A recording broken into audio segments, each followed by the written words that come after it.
എല്ലാവർക്കും നമസ്കാരം. കഴിഞ്ഞൊരു 1-2 ദിവസമായിട്ട് നമ്മുടെ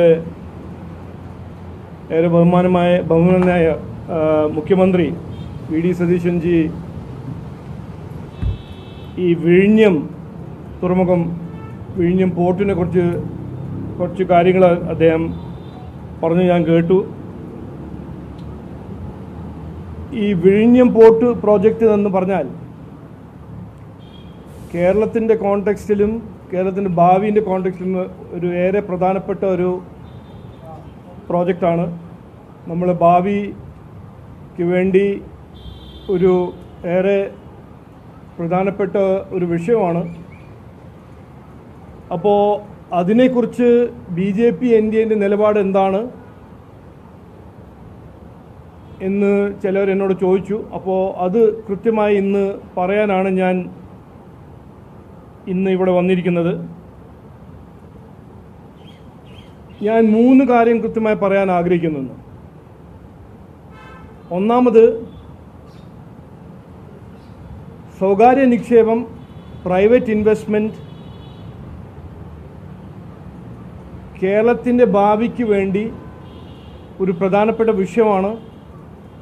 കഴിഞ്ഞ 10 കൊല്ലം നമ്മളെ സാമ്പത്തിക സ്ഥിതി നശിപ്പിച്ചു വെച്ച CPMൻ്റെ ഭരണം അതിന്ന് പുറത്തു വരണമെങ്കിൽ, നമ്മുടെ കുട്ടികൾക്ക് ഇവിടെ അവസരങ്ങൾ സൃഷ്ടിക്കണമെങ്കിൽ, സാമ്പത്തിക സ്ഥിതി മാറ്റം കൊണ്ടുവരണമെങ്കിൽ, ശക്തമാക്കണമെങ്കിൽ, പ്രൈവറ്റ് ഇൻവെസ്റ്റ്മെൻറ്റും സ്വകാര്യ നിക്ഷേപം ഈ നാട്ടിൽ വരണം, നമ്മുടെ സംസ്ഥാനത്തിൽ വരണം, നമ്മൾ സ്വാഗതം ചെയ്യണം എന്ന് ഞങ്ങളുടെ ഒരു അഭിപ്രായമാണ്. അത് ഞങ്ങൾ ആദ്യം മുതൽ പറയുന്നതാണ്. അത് ആദ്യമായിട്ട് ഞാൻ പറയുന്നു. ഇതിൽ ഞങ്ങൾക്കൊരു അഭിപ്രായ വ്യത്യാസമില്ല. തൊഴിൽ, പുരോഗതി, വികസനം നാട്ടിൽ കൊണ്ടുവരണമെങ്കിൽ പ്രൈവറ്റ് ഇൻവെസ്റ്റ്മെൻറ്റ് നമ്മൾ സ്വാഗതം ചെയ്യണം. രണ്ടാമത്തെ വിഷയം, ഞങ്ങളുടെ മാനിഫെസ്റ്റോ BJP NDA 2026 മാനിഫെസ്റ്റോയിൽ പറഞ്ഞ കാര്യം ഞാൻ ഒരിക്കൽ കൂടി ആവർത്തിക്കുന്നു, റിപ്പീറ്റ് ചെയ്യുന്നു. വിഴിഞ്ഞം തുറമുഖം, വിഴിഞ്ഞം പോർട്ട് കേരളത്തിൻ്റെ ഇക്കോണമിക്ക് വേണ്ടി ഒരു പ്രധാനപ്പെട്ട ഒരു പ്രോജക്റ്റാണ്. കേരളത്തിൻ്റെ ചരിത്രത്തിൽ ഏറ്റവും വലിയ ഒരു ഇൻഫ്രാസ്ട്രക്ചർ പ്രോജക്റ്റാണ് വിഴിഞ്ഞം പോർട്ട്. അതിന് യാഥാർത്ഥ്യമാക്കാൻ നരേന്ദ്രമോദിജി സർക്കാർ ചെയ്ത സഹായവും, അതിനെ കൂടുതൽ എക്സ്പാൻഡ് ചെയ്യണം എന്ന് ഞങ്ങൾ ആദ്യം തന്നെ പറഞ്ഞിരിക്കുന്നു. അപ്പോൾ അതിനെക്കുറിച്ചും ഞങ്ങൾക്ക് ഒരു അഭിപ്രായ വ്യത്യാസമില്ല. അങ്ങനെ എന്തെങ്കിലും നടക്കുന്നുണ്ടെങ്കിൽ സംസ്ഥാന സർക്കാരും പ്രൈവറ്റ് കമ്പനിയും അത് ചെയ്യുന്നുണ്ടെങ്കിൽ അതിന് ഞങ്ങൾ പൂർണ്ണമായി സഹകരിക്കും എന്ന് രണ്ടാമത്തെ കാര്യം. പക്ഷേ മൂന്നാമത്തെ കാര്യം, അവിടെയാണ് ഒരു പക്ഷേ, ഇതൊരു സ്വകാര്യ നിക്ഷേപമല്ല, മാത്രമല്ല, ഇതൊരു പ്രൈവറ്റ് ഇൻവെസ്റ്റ്മെൻറ്റ് മാത്രമല്ല, ഇതൊരു PPP പ്രോജക്റ്റാണ്. ഒരു പ്രൈവറ്റ് പ്രോജക്റ്റിലും PPP പ്രോജക്റ്റിലും വലിയൊരു വ്യത്യാസമുണ്ട്. പ്രൈവറ്റ് പ്രോജക്റ്റ് എന്ന് പറഞ്ഞാൽ ഒരു വ്യവസായി വരുന്നു, ഒരു ഫാക്ടറി അല്ലെങ്കിൽ ഒരു പ്രോജക്റ്റിന് വേണ്ടി ഇൻവെസ്റ്റ് ചെയ്യുന്നു, തൊഴിലവസരങ്ങൾ സൃഷ്ടിക്കുന്നു, മുമ്പോട്ട് പോകുന്നു. സർക്കാരിൻ്റെ ഒരു സപ്പോർട്ട് എന്ന് പറഞ്ഞാൽ ഇലക്ട്രിസിറ്റി, വെള്ളം, അതിനുവേണ്ടി സഹായം മാത്രം അവർ ചോദിക്കുന്നു, അത് കിട്ടുന്നു. പക്ഷേ PPP പ്രോജക്റ്റ് എന്ന് പറയുമ്പോൾ, എന്നിട്ട് ഇത് നമ്മൾ മനസ്സിലാക്കേണ്ട കാര്യമാണ്, കേരളത്തിൻ്റെ ഏറ്റവും വലിയ PPP പ്രോജക്റ്റാണ് വിഴിഞ്ഞം പോർട്ട്. ഇതിൽ സംസ്ഥാന സർക്കാരിൻ്റെ 6000 കോടി ഇവിടെ ചെലവാക്കിയിട്ടുണ്ട്. പൊതുജനങ്ങൾക്ക് ഗുണം ചെയ്യും എന്ന് പറഞ്ഞിട്ടാണ് ഉമ്മൻചാണ്ടി സർക്കാർ, കോൺഗ്രസിൻ്റെ ഉമ്മൻചാണ്ടി സർക്കാർ 2015 അത് കരാറ് ഒപ്പിട്ടത്. അപ്പോൾ ഇതിന് നടക്കുന്ന കാര്യങ്ങളെല്ലാം ഒരു ട്രാൻസ്പെറൻസി ഉണ്ടാവണം, പൊതുജനങ്ങൾക്ക് ഗുണം കിട്ടും എന്ന് പറയുമ്പോൾ എന്തു ഗുണം കിട്ടും, കൃത്യമായി അത് പറയാൻ സർക്കാരിന് കഴിയണം എന്ന് ഞങ്ങൾക്കൊരു അഭിപ്രായമുണ്ട്, ശക്തമായൊരു അഭിപ്രായമുണ്ട്. നമ്മുടെ ബഹുമാനപ്പെട്ട മുഖ്യമന്ത്രി, ഞാൻ ഒരു പുതിയ MLA ആയിട്ട് ആദ്യമായിട്ട് അസംബ്ലിയിൽ അവിടെ കയറുമ്പോൾ ബഹുമാനപ്പെട്ട മുഖ്യമന്ത്രി ആദ്യമായി മുഖ്യമന്ത്രിയാവുന്നു. അദ്ദേഹം ഈ 2 സെഷനിൽ ഒരു വാക്ക് ഉപയോഗിച്ചിട്ടുണ്ട്, ട്രാൻസ്പെറൻസി. ഞാൻ അത് കേട്ടപ്പോൾ തന്നെ ഞെട്ടിപ്പോയെന്ന്. കാരണം ഞാൻ കോൺഗ്രസ് മുഖ്യമന്ത്രിയെല്ലാം നന്നായി അറിയുന്ന ആ വ്യക്തിയാണ്, UPA സർക്കാരിൻ്റെ അഴിമതി അനുഭവിച്ചൊരു വ്യക്തിയാണ്. അപ്പോൾ ഒരു കോൺഗ്രസ് മുഖ്യമന്ത്രി ട്രാൻസ്പെറൻസിയെ കുറിച്ച് പറയുമ്പോൾ എനിക്കൊരു അതിശയം അന്ന് തോന്നി. എന്നാലും അങ്ങനെയാണെങ്കിൽ അദ്ദേഹം ഇന്നും ഈ മദ്യനയം അതിൻ്റെ ഒരു നോൺ ട്രാൻസ്പെറൻറ്റ് നമ്മളിപ്പോൾ കണ്ടല്ലോ, അതെല്ലാം കഴിഞ്ഞിട്ട് ഇവിടെ ട്രാൻസ്പെറൻസി കൊണ്ടുവരാൻ ആഗ്രഹിക്കുന്ന ഒരു മുഖ്യമന്ത്രിയാണെങ്കിൽ ഈ ഒരു അപ്രൂവൽ അത് ശരിയാണ്. അഡാനി പ്രോജക്റ്റ് ഒരു ഇൻവെസ്റ്റർ കൊണ്ടുവരുന്ന മുമ്പ് ആ കരാർ പ്രകാരം അവർ സംസ്ഥാന സർക്കാരിൻ്റെ അനുവാദം എടുക്കേണ്ടതായിരുന്നു. എടുത്തില്ല, എടുക്കാൻ പോകുന്നു എന്ന് ഞാൻ കേൾക്കുന്നു. എന്നാലും സംസ്ഥാന സർക്കാരിനൊരു ഉത്തരവാദിത്വമുണ്ട്. ഈ കരാറിനെ കുറിച്ച് പൊതുജനങ്ങൾക്ക് എന്ത് ഗുണം കിട്ടും എന്നെക്കുറിച്ച്, തൊഴിലവസരങ്ങളെക്കുറിച്ച്, സംസ്ഥാന ഗവൺമെൻറ്റിന് ഈ പ്രോജക്റ്റ് വഴി എന്ത് വരുമാനം കിട്ടും എന്നെക്കുറിച്ച് ഒരു വൈറ്റ് പേപ്പർ, ട്രാൻസ്പെറൻസി എന്ന് പറയുന്ന മുഖ്യമന്ത്രി, ധവളപത്രം പുറത്ത് വിട്ടൊരു മുഖ്യമന്ത്രി ഇതിനെക്കുറിച്ചൊരു വൈറ്റ് പേപ്പർ പുറത്ത് വിടണം. കാരണമുണ്ട്.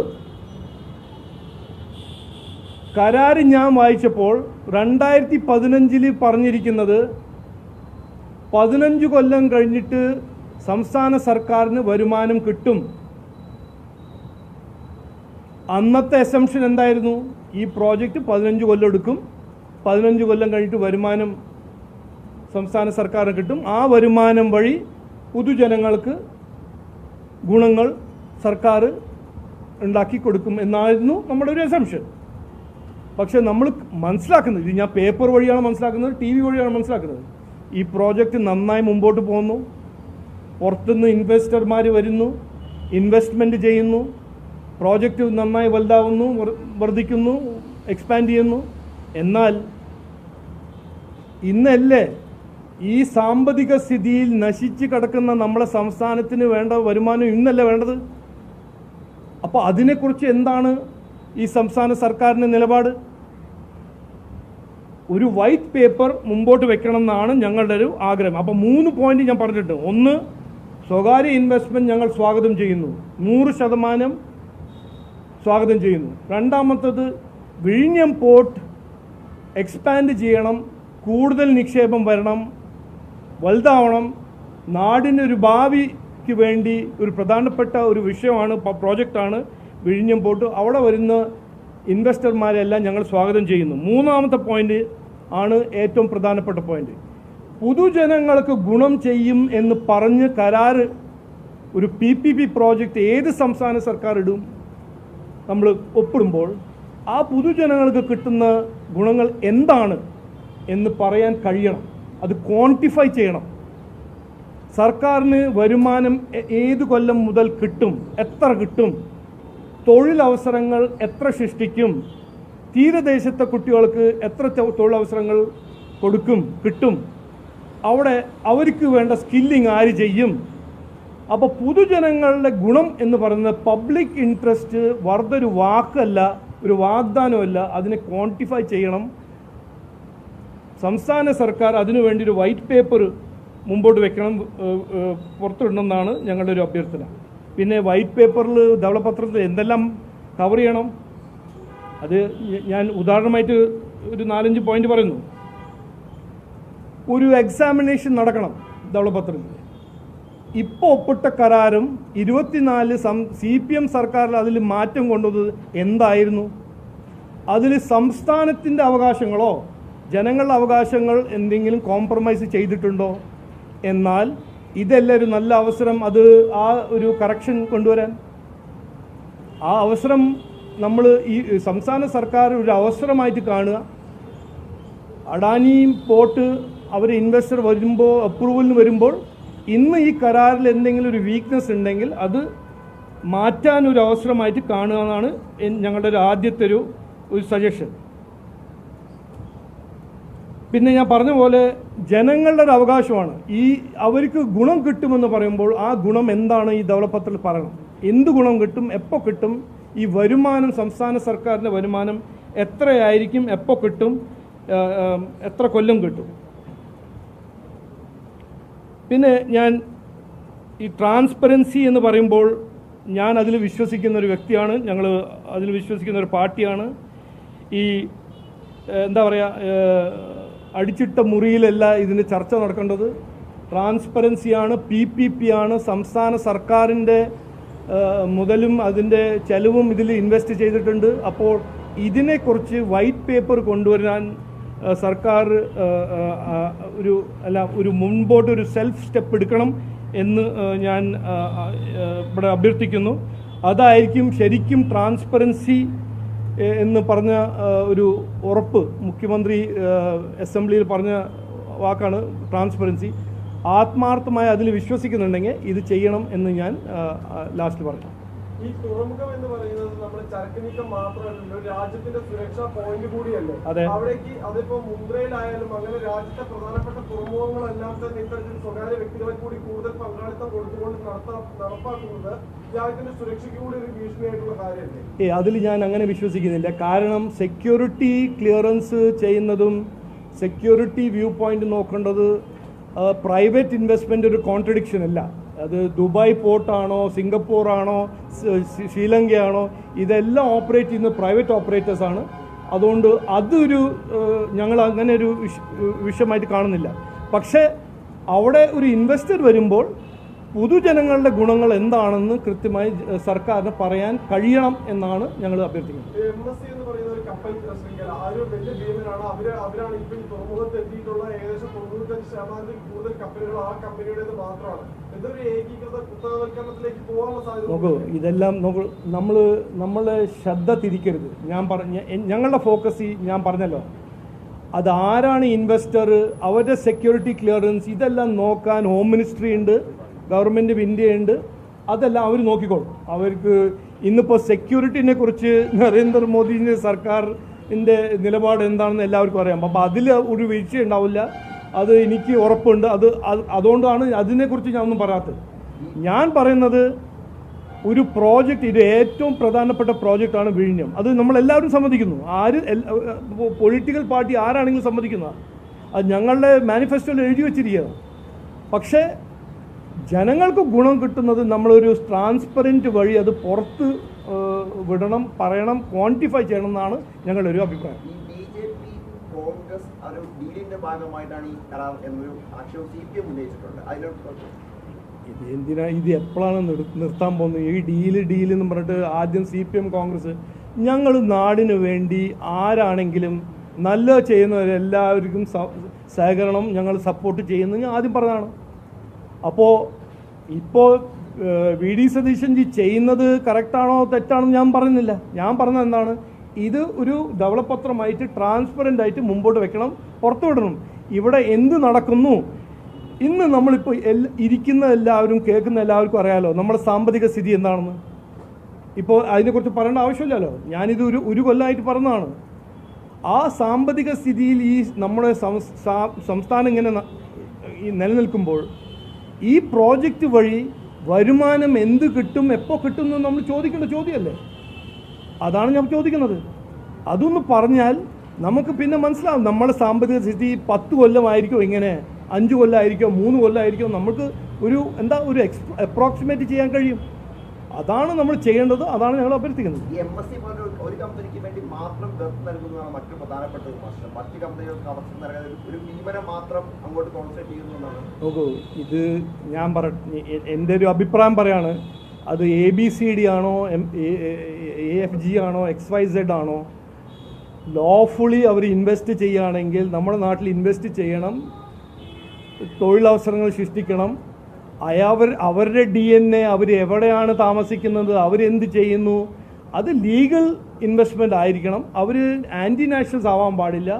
നമ്മളെ നാഷണൽ ഇൻട്രസ്റ്റും നമ്മളെ സംസ്ഥാനത്തിൻ്റെ ഇൻട്രസ്റ്റിൻ്റെ എതിരെ പോകാൻ പാടില്ല. ഇതാണ് നമ്മൾ ആലോചിക്കേണ്ടത്. പക്ഷെ അവർ ഈ പ്രൈവറ്റ് കമ്പനീനെ കുറിച്ച് അവരുടെ ചരിത്രവും അവർ 1000 കൊല്ലം മുമ്പ് എന്ത് ചെയ്തു എന്ത് ചെയ്തില്ല എന്നെല്ലാം പറഞ്ഞു നടന്നാൽ ഇൻവെസ്റ്റ്മെൻ്റ് എല്ലാം മറ്റു സ്ഥലത്ത് പോകും. അത്രേ ഉള്ളൂ. ഇത് ലെറ്റ് മീ ഫിനിഷ് ദിസ്.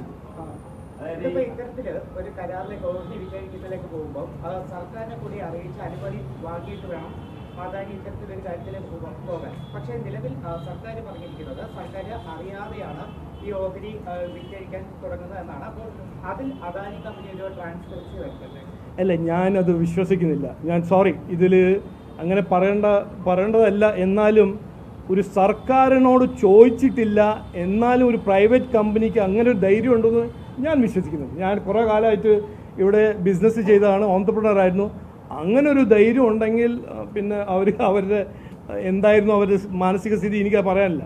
പക്ഷേ ഇന്ന് സർക്കാരിൻ്റെ അനുവാദം ഇല്ലാണ്ട് ഷെയർ ഹോൾഡിങ്ങിൽ മാറ്റം കൊണ്ടുവരാൻ പറ്റില്ല എന്ന് കരാറിൽ കൃത്യമായി എഴുതിയതാണ്. ഞാനും വായിച്ചതാണ്, ഇന്നലെ വായിച്ചതാണ്. അപ്പോൾ അത് എന്തുകൊണ്ട് ചെയ്തില്ല എന്ന് അവരോട് ചോദിക്കണം, സർക്കാർ ചോദിക്കണം, ഞാനല്ല ചോദിക്കേണ്ടത്.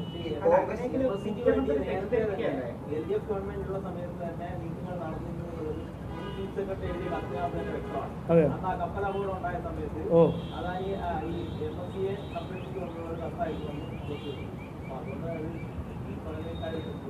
എനിക്ക് ഞാൻ പറഞ്ഞില്ലേ, എനിക്ക് ആ വലിയ വേണ്ടാത്ത വിവാദത്തിൽ നിന്ന് പോകാൻ താല്പര്യമില്ല. ഞാൻ പറയുന്നത് എന്താണ്, ഈ പോർട്ട് പ്രോജക്റ്റ് നമ്മുടെ നാടിൻ്റെ ഭാവിക്ക് വേണ്ടി ഒരു പ്രധാനപ്പെട്ട ഒരു പ്രോജക്റ്റാണ്. അത് നന്നായി നടത്തണം, അത് ട്രാൻസ്പെറൻ്റ്ലി അത് വളരണം, ആർക്കും ഫേവറിറ്റിസം വരാൻ പാടില്ല. പിന്നെ ഏറ്റവും പ്രധാനപ്പെട്ട വിഷയം എന്ന് പറഞ്ഞാൽ ഞങ്ങളൊരു രാഷ്ട്രീയ പാർട്ടിയാണ്. പൊതുജനങ്ങളുടെ ഗുണം ചെയ്യും എന്ന് പറയുമ്പോൾ എന്താണ് ആ ഗുണം എന്ന് ക്വാണ്ടിഫൈ ചെയ്യണം. ഞാനൊരു ഉദാഹരണമായിട്ട് പറയണേ, 2G സ്കാം നടന്നപ്പോൾ ഞാൻ ഡൽഹിയിൽ MP ആയിരുന്നു. അന്ന് ചീഫ് ഇക്കണോമിക് അഡ്വൈസർ, സർക്കാരിൻ്റെ ചീഫ് ഇക്കണോമിക് അഡ്വൈസർ പറഞ്ഞു, അല്ല, ഞങ്ങളിത് ഫ്രീ കൊടുക്കുന്നത് പബ്ലിക് ഇൻട്രസ്റ്റിൻ്റെ പേരിലാണ്. അപ്പോൾ ഈ പബ്ലിക് ഇൻട്രസ്റ്റിൻ്റെ പേരിൽ ഈ രാജ്യത്തിൽ എത്രയോ തെറ്റ് ചെയ്ത രാഷ്ട്രീയക്കാരുണ്ട്, കൊള്ള ചെയ്ത രാഷ്ട്രീയക്കാരുണ്ട്. അപ്പോൾ ഞാൻ പറയുന്നത് പബ്ലിക് ഇൻട്രസ്റ്റ് എന്ന് പറഞ്ഞാൽ പോരാ, ജനങ്ങളുടെ ഗുണങ്ങൾ എന്താണെന്ന് കൃത്യമായി അതിൻ്റെ ഒരു വ്യക്തത മുമ്പോട്ട് വെക്കണം. ജനങ്ങൾക്ക് മനസ്സിലാവണം ഇത് ഞങ്ങളുടെ പ്രോജക്റ്റാണ്, ഞങ്ങളുടെ നാടിൻ്റെ പ്രോജക്റ്റാണ്, ഞങ്ങളുടെ ഭാവിക്ക് വേണ്ടി ഒരു പ്രധാനപ്പെട്ട പ്രോജക്റ്റാണ്. അവരങ്ങനെ ആലോചിക്കണം, ചിന്തിക്കണം. സർക്കാർ അറിഞ്ഞില്ല ആദ്യഘട്ടത്തിൽ മുഖ്യമന്ത്രി വരെ സഭയിൽ പറഞ്ഞു. അപ്പൊ അങ്ങനെ മുഖ്യമന്ത്രിയോട് പറഞ്ഞു കാരണം സർക്കാർ അറിയാതെ. ഇത് എന്തിനാണ് അങ്ങനെ എന്നെ ഡ്രാഗ് ചെയ്യുന്നത്? എനിക്ക് സർക്കാർ അറിയില്ലെങ്കിൽ 2 ഓപ്ഷനാണ്. ഒന്നെങ്കിൽ അവർ കഴിവില്ലായ്മയുള്ളൊരു സർക്കാരാണ്, ഇൻകോമ്പിറ്റൻ്റ് ആണ്, അല്ലെങ്കിൽ അവർ നുണ പറയുന്നു. ഇത് 2 ഓപ്ഷനല്ലേ ഉള്ളൂ. ഇനി ഏതാണെന്ന് നിങ്ങൾ തീരുമാനിക്കും, ഞാൻ പറയുന്നില്ല. എനിക്ക് അങ്ങനെ ഒരു വിശ്വാസമില്ല. കാരണം അത് അങ്ങനെ ചെയ്യാൻ ഒരു ധൈര്യമുള്ള ഇന്ന് ഇന്ത്യയിലൊരു കോർപ്പറേറ്റ് ഞാൻ ഇതുവരെ കണ്ടിട്ടില്ല. സർക്കാരിൻ്റെ കരാറിൽ എഴുതിയിരിക്കുന്നു, ഞങ്ങൾ ഷെയർ ഹോൾഡിംഗ് മാറ്റണമെങ്കിൽ അത് സർക്കാരിൻ്റെ അനുവാദത്തോട് മാത്രമേ ചെയ്യാൻ പറ്റുള്ളൂ എന്ന് കോൺട്രാക്റ്റിൽ എഴുതിയിട്ടുണ്ടെങ്കിൽ പിന്നെ എങ്ങനെയാണ് അവർ അത് പറയാണ്ട് ചെയ്യുക? അല്ല, അത് സാമാന്യ ബുദ്ധിയല്ലേ. ഈ അദാനി സൂപ്പർ പവറായി ആക്ട് ചെയ്യാൻ ഇത് BJP ഭരിക്കുന്ന സ്റ്റേറ്റ് അല്ല, BJP ഭരിക്കുന്ന സ്റ്റേറ്റുകളാണ് അദാനി സൂപ്പർ പവർ എന്നാണ് KC വേണുഗോപാൽക്ക് പറയുന്നത്. അത് നോക്കൂ, ഇവർ ഇലക്ഷൻ്റെ സമയത്ത് എന്തെങ്കിലും പറയും, ഇലക്ഷൻ കഴിഞ്ഞിട്ട് പിന്നെ അതിൻ്റെ 180 ഡിഗ്രീസ് ആയിട്ട് ചെയ്യും. ഇനി അഡാനിൻ്റെ പിന്നിലല്ലേ ഇവർ ഓടുന്നു? അല്ല, നമ്മളെ ഈ CPM-കാർ നമ്മുടെ പ്രധാനമന്ത്രി വന്നപ്പോൾ ഓർമ്മയില്ല, CPM-കാർ പ്രൈവറ്റ് സെക്ടറിൻ്റെ എതിരെ പറഞ്ഞ് അന്ന് എന്താ മന്ത്രി പറഞ്ഞ്, വാസം പറഞ്ഞ്, ഞങ്ങളെ പാർട്ട്ണർ അഡാനി എന്നല്ല പറഞ്ഞ്. അപ്പോൾ വേണ്ട സമയത്ത് പാർട്ട്ണർ, ഇലക്ഷൻ്റെ സമയത്ത് വ്യവസായി. ഇതെല്ലാം അതിൻ്റെ കാലങ്ങളെല്ലാം കഴിഞ്ഞ്. ഇനിയിപ്പോൾ ജനങ്ങൾ ചോദിക്കുന്നത് ഞങ്ങൾക്ക് എന്ത് ഗുണം കിട്ടും, ഞങ്ങൾക്ക് എന്ത് തൊഴിലവസരങ്ങൾ കിട്ടും, വരുമാനം സ്റ്റേറ്റിന് എന്ത് കിട്ടും, ഇതാണ് ചോദിക്കുന്നത്. സുരക്ഷാ കാര്യങ്ങൾ നിയന്ത്രിക്കുന്നത് സെൻട്രൽ ഗവൺമെന്റ്. പക്ഷേ ഈ തുറമുഖത്ത് വരുന്ന ചരക്ക് എന്ത് വരണം, എവിടെയാണ്, എത്ര ബർത്ത് ആർക്കൊക്കെ കൊടുക്കണം തുടങ്ങിയ കാര്യങ്ങളിലെല്ലാം തന്നെ തീരുമാനമെടുക്കുന്നത് ഇപ്പോൾ നിലവിലെ കരാറ് പ്രകാരം അദാനി ഗ്രൂപ്പിലാണ്. അങ്ങനെ ഒരു സ്വകാര്യ മേഖലയിലേക്ക് അത് പോകുമ്പോൾ ഇപ്പോൾ മുന്ദ്ര തുറമുഖത്തിന്റെ കാര്യം എടുക്കുകയാണെങ്കിൽ ഏറ്റവും ഒടുവിലുള്ള ക്രൈംസ് റിപ്പോർട്ട്സ് ബ്യൂറോ റിപ്പോർട്ട് പ്രകാരം ഏറ്റവും കൂടുതൽ ലഹരിക്കടത്ത് നടന്ന ഒരു തുറമുഖം എന്ന് പറയുന്നത് മുന്ദ്രയാണ്. അപ്പൊ ഇത്തരത്തിലുള്ള സാധ്യതകൾ കേരളത്തിനും കൂടുതൽ ഭീഷണിയാവുകയല്ല ചെയ്യുന്നത്. അല്ല, ഞാൻ ഒരു കാര്യം പറയട്ടെ. ഇത് നിങ്ങൾ ചോദിക്കുകയാണോ, ഞാൻ എൻ്റെ ഉത്തരം ക്ലാരിറ്റി ആയിട്ട് ഞാൻ പറഞ്ഞത്. പോർട്ട് ഓപ്പറേറ്റർ പ്രൈവറ്റ് ഓപ്പറേറ്റർ ആണെങ്കിലും അല്ലെങ്കിൽ ഗവൺമെൻറ് ഓപ്പറേറ്റർ ആണെങ്കിലും അവിടുത്തെ കസ്റ്റംസും ലോ ആൻഡ് ഓർഡർ ചെയ്യേണ്ടത് സെൻട്രൽ ഗവൺമെൻറ്റും സ്റ്റേറ്റ് ഗവൺമെൻറ്റാണ്. ഒന്ന്. രണ്ടാമത്തേത്, വിഴിഞ്ഞം ഒരു ട്രാൻസ്ഷിപ്മെൻറ്റ് പോർട്ടാണ്. ട്രാൻസ്ഷിപ്മെൻറ്റ് പോർട്ട് എന്ന് പറഞ്ഞാൽ അതിൻ്റെ കണ്ടെയ്നേഴ്സ് ഒന്നും ഉള്ളിൽ വരില്ല. അവിടുന്ന് അത് മറ്റേ പോർട്ടിൽ പോകും. വിഴിഞ്ഞത്തു നിന്ന് അത് ശ്രീലങ്കയിലേക്ക് പോകും, സിംഗപ്പൂരിലേക്ക് പോകും, വിയറ്റ്നാമിലേക്ക് പോകും, മറുവശത്ത് പാകിസ്ഥാനോ വേറെ ഏതെങ്കിലും പോകും. അപ്പോൾ ട്രാൻസ്ഷിപ്മെൻറ്റ് പോർട്ടും മറ്റു പോർട്ടിൽ വലിയ വ്യത്യാസമുണ്ട്. ഒന്ന്. രണ്ടാമത്തെ, ഞാൻ പറഞ്ഞ പോലെ പോർട്ട് ഓപ്പറേറ്റർ ആരാണെങ്കിലും, അത് ഗവൺമെൻറ് ആണോ, കൊച്ചിൻ പോർട്ടാണോ, പിന്നെ അഡാനിയാണോ, വേറെ ആരെങ്കിലും ആണെങ്കിലും, ആ പോർട്ടിൻ്റെ കസ്റ്റംസും ഇമിഗ്രേഷനും ലോ ആൻഡ് ഓർഡർ ചെയ്യുന്നത് ഗവൺമെൻറ് ഓഫ് ഇന്ത്യയാണ്. അതുപോലെ തന്നെ എയർപോർട്ട് പ്രൈവറ്റ് ഓപ്പറേറ്റർ ആണെങ്കിലും ആ എയർപോർട്ടിൽ കസ്റ്റംസും ഇമിഗ്രേഷനും സെക്യൂരിറ്റി നടത്തുന്നത് ഗവൺമെൻറ്റാണ്. അപ്പോൾ ഇതാണ് മനസ്സിലാക്കേണ്ടത്. നമ്മൾ സർക്കാർ ഇതിന്റെ ഭാഗമായിട്ട് നമ്മുടെ സർക്കാരുകൾക്ക്, അതായത് ഇപ്പോൾ സ്വാഭാവികമായിട്ടും സംസ്ഥാന കേന്ദ്ര സർക്കാരുകൾക്ക് ചേർന്നുകൊണ്ട് കൂടുതൽ ഇതിലേക്ക് ഇൻവെസ്റ്റ് ചെയ്ത് അങ്ങനെ ഒരു സർക്കാർ സംവിധാനത്തിലേക്ക് കൊണ്ടുവന്നാൽ കുറച്ചുകൂടി ജനങ്ങൾക്ക് നേരിട്ടായിട്ട് ഗുണഫലം ലഭിക്കില്ല. അതെ, അങ്ങനെയാണോ? അത് നിങ്ങളുടെ അഭിപ്രായമായിരിക്കും. ഞാൻ ആദ്യം തന്നെ പറഞ്ഞല്ലോ, ഞങ്ങൾ വിശ്വസിക്കുന്നത് പ്രൈവറ്റ് ഇൻവെസ്റ്റ്മെൻ്റ് ആണ് ഏറ്റവും പ്രധാനപ്പെട്ട നാടിൻ്റെ ഭാവിയും രാജ്യത്തിൻ്റെ ഭാവിക്ക് വേണ്ടി ഏറ്റവും പ്രധാനപ്പെട്ട വിഷയം. സർക്കാരിൽ ഉള്ള ഇൻവെസ്റ്റബിൾ ഫണ്ട്സ് എപ്പോഴും അതിലൊരു ലിമിറ്റ് ഉണ്ടാവും. നമ്മുടെ സംസ്ഥാനത്തിൻ്റെ സ്ഥിതി നോക്കൂ. ഇന്ന് എത്രയാണ് കാശുള്ളത് ഇൻവെസ്റ്റ്മെൻറ്റ് ചെയ്യാൻ? ഒരു 1.5% കാശേ ഉള്ളൂ. അത് ധവളപത്രത്തിൽ കൃത്യമായി നമ്മൾ മനസ്സിലാക്കുന്നില്ലേ? അപ്പോൾ എന്താണ് ചെയ്യേണ്ടത്? ഇൻവെസ്റ്റ്മെൻറ്റ് ചെയ്യേണ്ടതാണോ? നമ്മൾ പിന്നോട്ട് പോകണമെന്നാണോ? അല്ല. പ്രൈവറ്റ് ഇൻവെസ്റ്റ്മെൻറ്റ് കൊണ്ടുവരിക, അതിന് നല്ല റൂൾസ് ഉണ്ടാക്കുക, ട്രാൻസ്പെറൻ്റ്ലി അവർ വരിക, അവർ സർക്കാരിന് വരുമാനം കൊടുക്കുക, അവർക്കും ഗുണം കിട്ടുക, തൊഴിലവസരങ്ങൾ സൃഷ്ടിക്കുക. ഇതാണല്ലോ പ്രൈവറ്റ് ഇൻവെസ്റ്റ്മെൻറ്റിൻ്റെ ലക്ഷ്യം. അത് മുമ്പോട്ട് കൂടുതൽ വരണം, നന്നായി വരണം. എന്നാലാണ് നമ്മളെ കുട്ടികൾ നമ്മൾ പുറത്തു വിടാതെ ഇവിടെ തന്നെ തൊഴിലവസരങ്ങൾ സൃഷ്ടിക്കുക. ഓക്കെ. പുതിയ സർക്കാരിന്റെ കാര്യത്തിൽ ഇന്ത്യ സർക്കാർ കൂടുതൽ RSS നയങ്ങളാണ് പിന്തുടരുന്നത്, അല്ലെങ്കിൽ RSS ബന്ധമുള്ള ആളുകളെ നിയമിക്കുന്നത്, ശേഷാധികാര നിയമനമൊക്കെ അക്കാര്യത്തിൽ വിമർശനം ഏറ്റുവാങ്ങുന്നത്. അതിലേക്ക് അല്ല, എനിക്കങ്ങനെയൊന്നും അവർ തന്നിട്ടില്ലല്ലോ. എന്നെ നിയമിച്ചത് നിയമത്തിൻ്റെ ജനങ്ങളാണ്. അത് കോൺഗ്രസ് ഒന്നല്ല ചെയ്തത്. ഇനിയിപ്പോൾ അവർ ആർക്ക് എന്ത് ചെയ്യുന്നതെല്ലാം അവരോട് ചോദിക്കണം. അത് എനിക്ക് അതിനെക്കുറിച്ച് അഭിപ്രായമില്ല. നല്ല ആൾക്കാരെ അവർ പിന്തുണയ്ക്കുന്നുണ്ടെങ്കിൽ, അവർ ഐഡൻറ്റിഫൈ ചെയ്തിട്ട് അവർക്ക് എന്തെങ്കിലും അവസരം കൊടുക്കുന്നുണ്ടെങ്കിൽ നല്ലതാണ്. പക്ഷേ അവർ RSSകാരെ അവസരം കൊടുത്തില്ല എന്ന് എനിക്കറിയില്ല. അത് ആദ്യമായിട്ടാണ് ഞാൻ കേൾക്കുന്നത്. അല്ല, അത് സാമാന്യ ബുദ്ധി ഉണ്ടെങ്കിൽ അവർ BJP നയങ്ങളാണ് ഫോളോ ചെയ്യാൻ പോകുന്നത്. കാരണം ഞങ്ങളുടെ മാനിഫെസ്റ്റോ ഞാൻ ആദ്യം ഫേസ്ബുക്ക് പോസ്റ്റ് ഇട്ടല്ലോ. പിന്നെ VD സതീശൻ്റെ ബഡ്ജറ്റ് സ്പീച്ചും അതിന് മുമ്പ് സംസാരിച്ച കാര്യങ്ങളെല്ലാം കേൾക്കുമ്പോൾ ഞങ്ങൾ പറഞ്ഞ കാര്യങ്ങൾ അദ്ദേഹം പറയുന്നു. ഞങ്ങളെല്ലാം ആദ്യം ഈ പോർട്ട് ലെഡ് ഡെവലപ്മെൻറ്റ് പ്രൈം മിനിസ്റ്ററല്ലേ വന്ന് പറഞ്ഞത്. അപ്പോൾ അത് കോൺഗ്രസ് സർക്കാർ കെട്ടിപ്പിടിച്ചത് മുമ്പോട്ട് കൊണ്ടുപോകുമ്പോൾ ഞങ്ങൾ സന്തോഷം. ഈ മദ്യനയത്തിൽ എന്താണ് ഒരു നിലപാട്? അല്ല, അത് ഞാൻ പറഞ്ഞല്ലോ, ഇതൊരു ഹിപ്പോക്രസിയാണ്. ഈ തൂഫാൻ എന്ന് പറഞ്ഞ ഒരു വശത്ത് പോകുമ്പോൾ നമ്മൾ ഈ ബക്കാടിയും എന്താണ് അല്ല മറ്റെന്താ അതിൻ്റെ എന്തോ ബ്രീസർ, ഇതെല്ലാം ആരെ ടാർഗറ്റ് ചെയ്യുന്നതാണ്? യൂത്തിനെ ടാർഗറ്റ് ചെയ്യുന്നല്ലേ. അപ്പോൾ എന്താണ് അതിൻ്റെ ഗുണം? നോക്കൂ, ഇതാണ് ഞാൻ പറഞ്ഞത്. ഒരു പ്രിൻസിപ്പിൾ ഉണ്ടെങ്കിൽ ആ പ്രിൻസിപ്പിളിൽ നിങ്ങൾ നിൽക്കണം, അത് പിടിച്ചിരിക്കണം. കുട്ടികൾ പഠിക്കണം, കുട്ടികളുടെ ക്യാമ്പസസിൽ ലഹരി ഉണ്ടാവാൻ പാടില്ല, കുട്ടികൾക്ക് വിദ്യാഭ്യാസ അവസരം കിട്ടണം, കുട്ടികൾക്ക് നല്ല ഭാവി സൃഷ്ടിക്കണം എന്ന് പറഞ്ഞിട്ട് ഒരു വശത്ത് ലഹരീൻ്റെ എതിരെ ഒരു നാടകം ചെയ്യുന്നു, മറുവശത്ത് ബക്കാടി ബ്രീസറിൻ്റെ വില കുറയ്ക്കുന്നു. അത് നിങ്ങളത് തീരുമാനിക്കൂ. ഇത് ഇരട്ടത്താപ്പാണോ, ഇത് പ്രിൻസിപ്പിൾലെസ് എന്തെങ്കിലും പറയാണോ, അത് നിങ്ങൾ തീരുമാനിക്കും. ഞാൻ ഒന്നും പറയുന്നില്ല. ഇത് ശരിയല്ല എന്ന് ഞങ്ങൾ കൃത്യമായി പറഞ്ഞിട്ടുണ്ട്. ഇത് ആവശ്യമില്ല.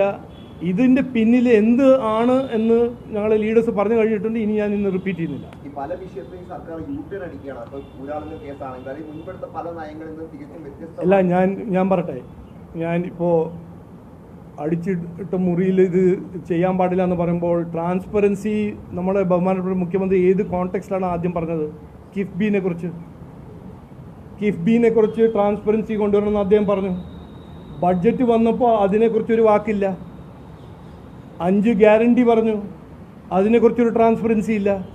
ഇനിയിപ്പോൾ വിഴിഞ്ഞം പോർട്ടിൽ ഞങ്ങളത് സമ്മതിക്കില്ല. കാരണം ഇത് PPP പ്രോജക്റ്റാണ്. ഇത് ജനങ്ങളുടെ പേരിൽ ജനങ്ങൾക്ക് ഗുണം ചെയ്യും എന്ന് പറഞ്ഞു കൊണ്ടുവന്ന പ്രോജക്റ്റാണ്. ആ പ്രോജക്റ്റ് നന്നാവണം. അഡാനിയും അഡാനീൻ്റെ ഇൻവെസ്റ്റേഴ്സ് എല്ലാം അവർക്ക് നല്ല ലാഭം കിട്ടണം, നന്നായി അവർക്ക് ഗുണം കിട്ടണം. പക്ഷേ അതിൻ്റെ ഒപ്പം സംസ്ഥാനത്തിനും നമ്മുടെ ജനങ്ങൾക്കും ഗുണം കിട്ടണം എന്ന് ഞങ്ങളുടെ ഒരു ആവശ്യമാണ്. അതിനുവേണ്ടി എന്ത് വേണമെങ്കിലും ഞങ്ങൾ ചെയ്യും. Okay, thank you. ഇംഗ്ലീഷ് ഈ അയോധ്യ വിഷയത്തിൽ അതെൻ്റെ ഞാൻ കേരളം. ഇംഗ്ലീഷ് ആരാ? You ask me something?